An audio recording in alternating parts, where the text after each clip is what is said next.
Welcome to F online classes. आज का हमारा सब्जेक्ट मैथमेटिक्स है, क्लास 7th का चैप्टर नंबर हम 5 ले रहे हैं, लाइंस एंड एंगल्स। तो देखेंगे आप lines and angles chapter number 5 हमारा एक्सरसाइज 5.1 है। तो फर्स्ट ऑफ ऑल हम इसका इंट्रोडक्शन देखेंगे।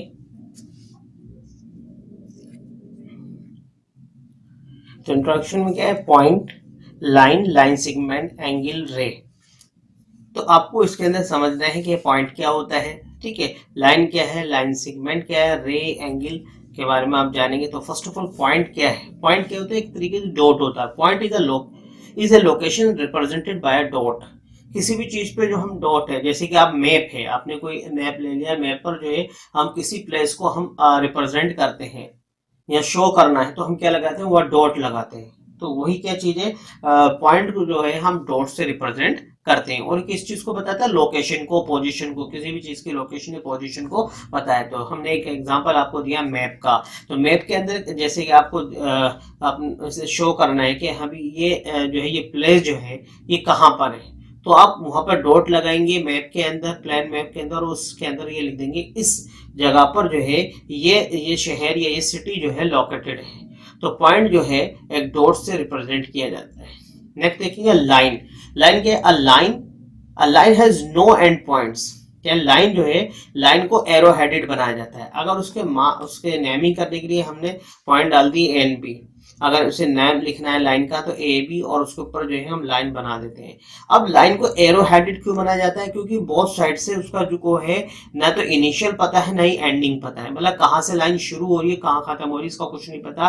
तो इसलिए हम इसके बोथ एंड जो है एरो हेडेड बनाते हैं। एरो हेडेड का मतलब क्या है, ये दोनों तरफ जो है एक्सटेंड हो रही है, जा रही है, कहाँ जा रही है कुछ नहीं पता, कहाँ से आ रही है कुछ नहीं पता। और इसे क्या है, लाइन को हम मेजर भी नहीं कर सकते, क्योंकि हम मेजर उसी चीज को कर सकते हैं जिसकी हमें शुरुआत पता हो और उसका एंड पता हो। क्योंकि लाइन का ना तो हमें स्टार्टिंग पता है ना एंडिंग पता है, तो इसलिए जो है लाइन मेजर नहीं की जा सकती। तो इसलिए कहा गया a line has no end points, line का कोई एंड पॉइंट नहीं होता। इसे किस तरीके से इसकी नेमिंग करते हैं, जैसे कि हमने यहाँ पर मार्क किया ए एन बी, तो ए बी लिखे, उस पर छोटी सी आपने लाइन ड्रॉ कर दी, तो इसका मतलब ये जो है लाइन ए बी है। अब देखिए लाइन सेगमेंट। तो लाइन सेगमेंट देखें, a line segment has two end point. Line segment के दो एंड पॉइंट होते हैं, इनिशियल भी और एंडिंग भी। आप देखेंगे लाइन कहाँ से स्टार्ट हो रही है और कहाँ खत्म हो रही है। लाइन सेगमेंट जो है स्टार्टिंग और ending both points are known, so इसलिए क्या गया है a line segment. A line segment has two end point, इसलिए कहा जाता है लाइन सेगमेंट के टू एंड पॉइंट्स होते हैं। और इसे जब हमें किसी चीज का इनिशियल और एंड पता हो तो हम उस चीज को हम मेजर भी कर सकते हैं। तो ए बी, आप इसे मार्क किया गया है पॉइंट को ए एंड बी, तो ए बी लिखिए, इस पे जो है लाइन सेगमेंट ड्रॉ कर दी। इसमें मतलब नेमिंग आपको बताई गई जा रही है कि लाइन की, लाइन सेगमेंट की किस तरीके से नेमिंग की जाती है। अब देखिए array. Array has only one and point. रे का जो है एक ही एंड पॉइंट होता है। रे जो इनिशियल तो पता होता है, उसका एंडिंग नहीं पता होता, इसलिए जो है इनिशियल तो आपका डॉट्स होता है, पॉइंट लगा होता है, और जो एंडिंग जो होती है नहीं होती, इसलिए एरो हेड शो किया जाता है। मतलब इस ये पता है शुरुआत कहाँ से हो रही है और कहाँ जा रही है ये नहीं पता। जैसे कि आप सपोज करिए जो सन रेज होती हैं, सन रेज हमें पता है कि कहाँ से आ रही है, सन से आ रही है, और कहाँ तक जा रही कुछ नहीं पता। इसलिए जो सूरज की जो किरणें हैं, शुआएं हैं, उन्हें क्या कहा जाता है, सन रेज कहा जाता है। रे, उसे लाइन नहीं कहा जाता, लाइन सेगमेंट नहीं कहा जाता, कहा क्या जाता है, रे कहा जाता है। रे has only one and point, ठीक है। तो इसकी नेमिंग कैसे करेंगे, ए बी जैसे हमने आपको मार्क किया गया है, और उस पर एक रे बना देंगे छोटी सी, तो इस तरीके से इसकी नेमिंग की जाती है। अब देखेंगे एंगल।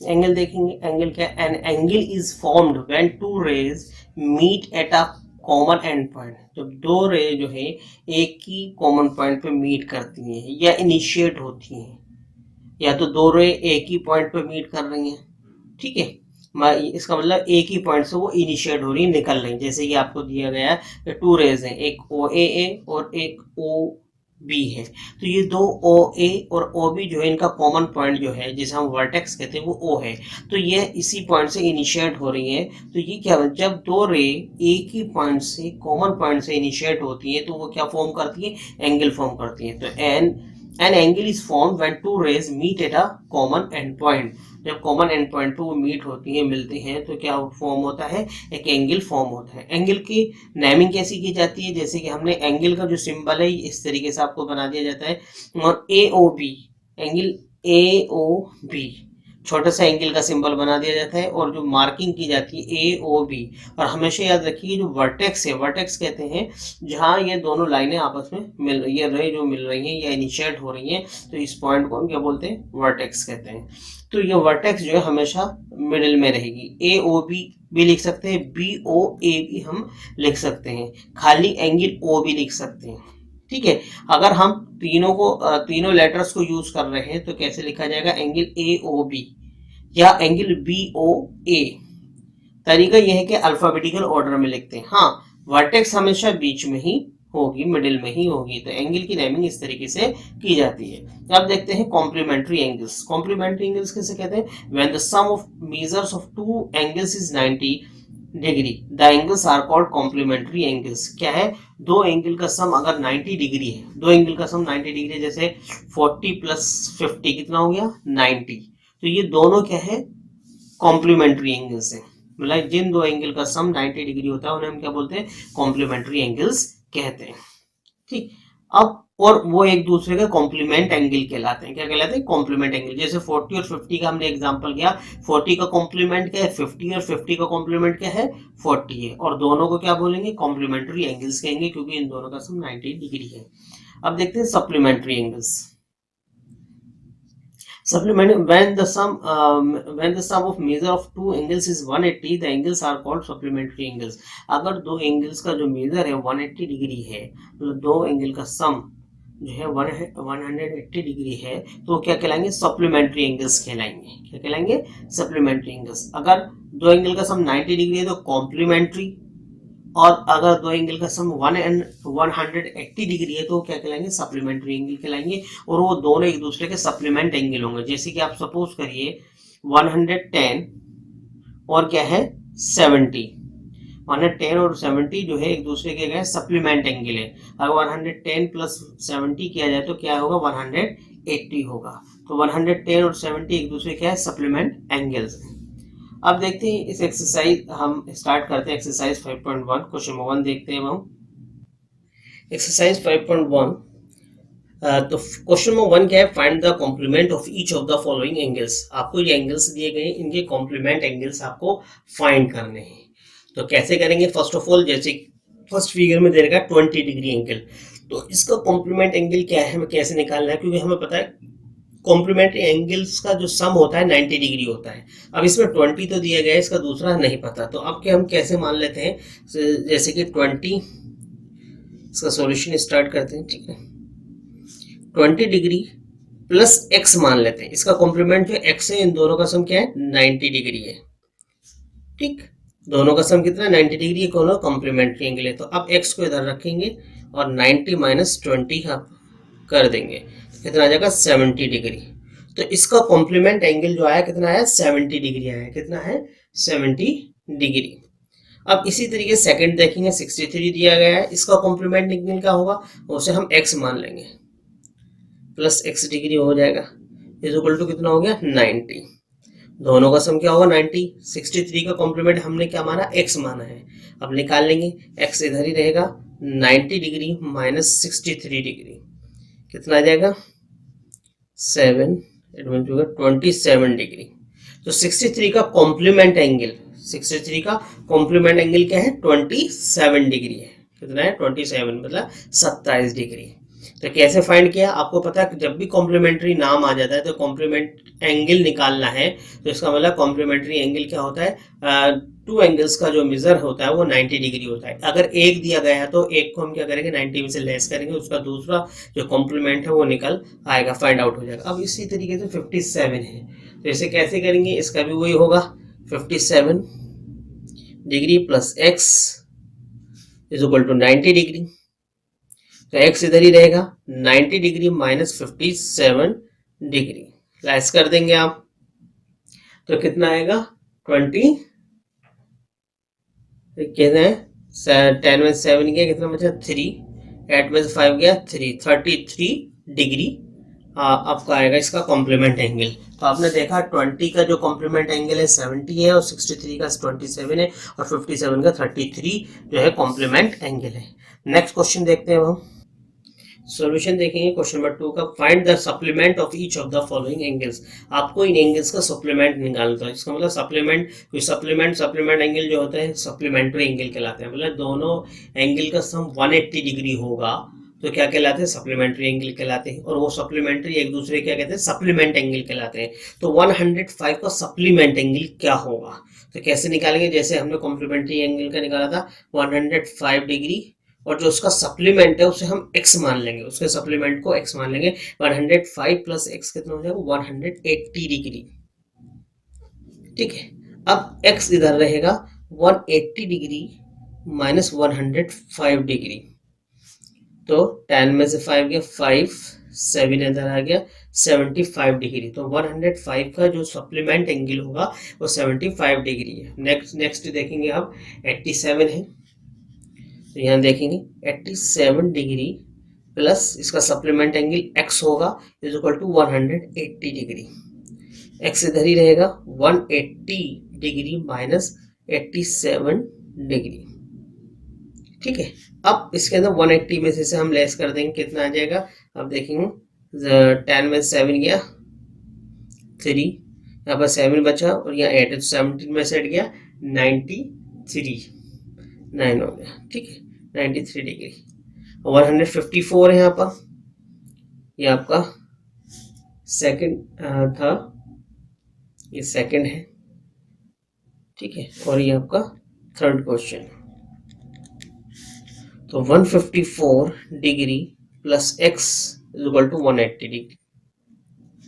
x इधर ही रहेगा, 180 डिग्री माइनस 154 डिग्री, तो कितना हो जाएगा, आप देखेंगे 10 में से 4 गया 6, 7 में से 5 गया, कितना बचा 2, 26 डिग्री। तो आपने देखा 154 का सप्लीमेंट्री एंगल 26 डिग्री है, 87 का 93 और 105 का 75 डिग्री है। तो इस तरीके से आप सप्लीमेंट एंगल निकाल सकते हैं। अगर कॉम्प्लीमेंट एंगल निकालना है तो 90 में से माइनस करेंगे।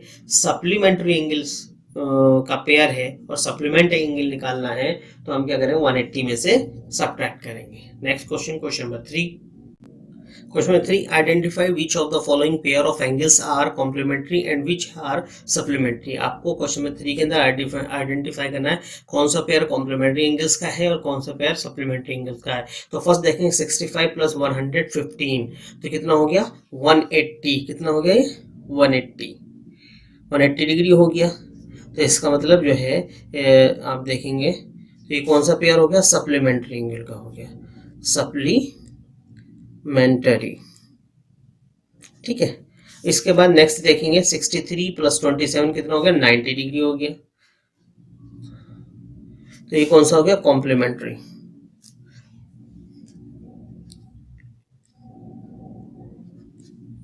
एंगल्स। ठीक है, नेक्स्ट देखेंगे 112 प्लस 68, तो इसका आंसर हो गया 180 डिग्री। तो ये भी क्या हो गया, सप्लीमेंट्री एंगल हो गया।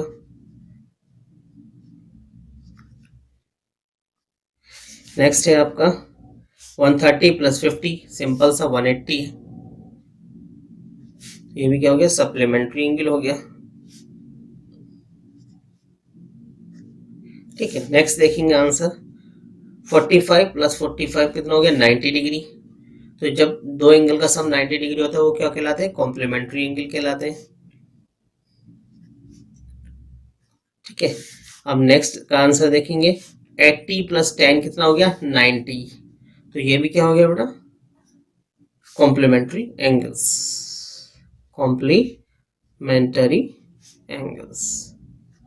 ठीक है, तो आपने देखा इस तरीके से सप्लीमेंट्री, कॉम्प्लीमेंट्री। ठीक है, तो अगर टू एंगल्स का सम जो है 180 है तो सप्लीमेंट्री, अगर टू एंगल का सम 90 डिग्री है, अगर 90 है तो कॉम्प्लीमेंट्री, 180 है तो सप्लीमेंट्री एंगल। क्वेश्चन नंबर 4 देखते हैं। क्वेश्चन नंबर 4 क्या है, find the angle which is equal to its complement. ऐसा एंगल फाइंड करिए जो एक दूसरे के जो है कॉम्प्लीमेंट जो है इक्वल हो। तो क्या है, आपको पता है, let the each each equal complement मान लेते हैं, यहाँ पर x मान लेते हैं, क्या है, let each complement angle be x। तो इसमें दोनों x होंगे, ये भी x है, दूसरा भी x है, तो इन दोनों का सम कितना है, 90 है। तो x और x कितना हो गया, 2x हो गया, 90 हो गया। ठीक है, अब यहाँ पर क्या होगा, x इधर रहेगा 90 डिवाइडेड बाय 2, 2 1 जा 2, 2 4 जा 8, 2 5 जा 10, तो x इज इक्वल टू 45। तो ईच कॉम्प्लीमेंट एंगल जो है, ईच इक्वल कॉम्प्लीमेंट जो है, जो कॉम्प्लीमेंट एंगल है कितना आएगा, 45 डिग्री का। आंसर कितना आएगा, 45। जो इक्वल कॉम्प्लीमेंट है, मतलब क्या पेयर बनेगा, 45 प्लस 45, दोनों कितना सम हो जाएगा, 90 डिग्री हो जाएगा। तो क्लियर, इस तरीके से ये आपका क्वेश्चन नंबर 4 हो गया। क्वेश्चन नंबर 5 देखेंगे, find the angle which is equal to its supplement. Same इसी तरीके से लेट ईच सप्लीमेंट एंगल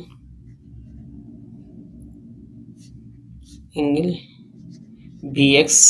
ठीक है, तो दोनों सप्लीमेंट इक्वल होंगे, तो x plus x is equal to 180 degree, 1x 2x हो गया 180 डिग्री, x इधर रहेगा 180 डिवाइडेड बाय 2, 2 1 जा 2, 2 9 जा 18, रिमेनिंग बचा 0, x इज इक्वल टू 90। तो आपने देखा 90 डिग्री प्लस 90 डिग्री कितना हो गया, 180 डिग्री। क्लियर, इस तरीके से आपका आंसर कंप्लीट होगा। क्वेश्चन नंबर 3 देखते हैं। Question number 6, in the given figure angle 1 and angle 2 are supplementary angles if one angle is decreased। क्या है, आपको ये फिगर दी गई, इसके अंदर एंगल 1 और एंगल 2 जो है सप्लीमेंट्री एंगल्स हैं। अगर इस फिगर के अंदर एंगल 1 जो है, इफ एंगल 1 इज डिक्रीज, अगर एंगल 1 को डिक्रीज किया जाता है, what changes should takes place in angle 2 so that both the angles still remain supplementary. इसने क्या कहा है कि अगर हम एंगल 1 को, अभी आप देखेंगे इसके अंदर जो एंगल 1 जो है एक तरीके से देखा जाए ऑब्ट्यूज एंगल है, मतलब 90 से ज्यादा नजर आ रहा है। अगर हम इसे कम करते हैं, सपोज करो यहाँ देखिए, इसे हम इस पोजीशन में ले आते हैं, ये एंगल 1 हो जाता है और ये एंगल 2 हो जाता है। तो ये देखिए कि एंगल 1 जो है एक्यूट एंगल बन गया और एंगल 2 जो है ऑब्ट्यूज बन गया, मगर ये जो है सप्लीमेंट्री ही रहेंगे क्योंकि स्ट्रेट एंगल बना रहा है, तो ये सप्लीमेंट्री एंगल रहेंगे, इसमें कोई चेंजिंग नहीं आएगा, ये रिमेन क्या रहेंगे, सेम रहेंगे। तो हम लिख सकते हैं एंगल 2, इसका आंसर लिख सकते हैं हम angle 2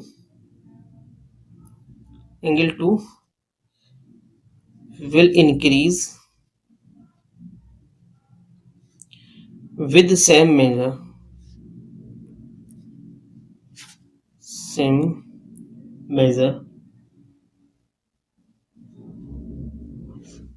as the decrease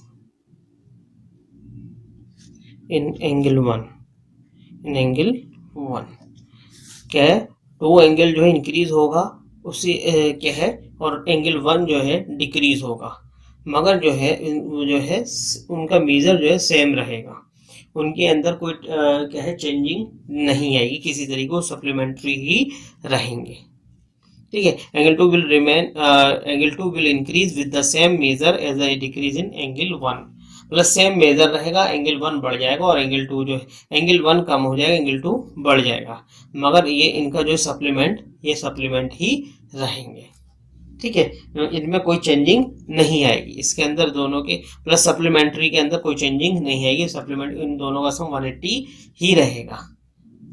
clear, अब इस तरीके से क्वेश्चन नंबर 6 आपका कंप्लीट हुआ है। अब इसकी इस एक्सरसाइज की जो रिमेनिंग क्वेश्चन है वो आप होमवर्क में करेंगे, और जो हमने इस वीडियो में आपको कराए गए हैं उन्हें अच्छे से आप प्रैक्टिस करेंगे और अपने मैथमेटिक्स नोटबुक में कंप्लीट करेंगे, और जो रिमेनिंग क्वेश्चन है उसे होमवर्क में आप कंप्लीट करेंगे। Thank you.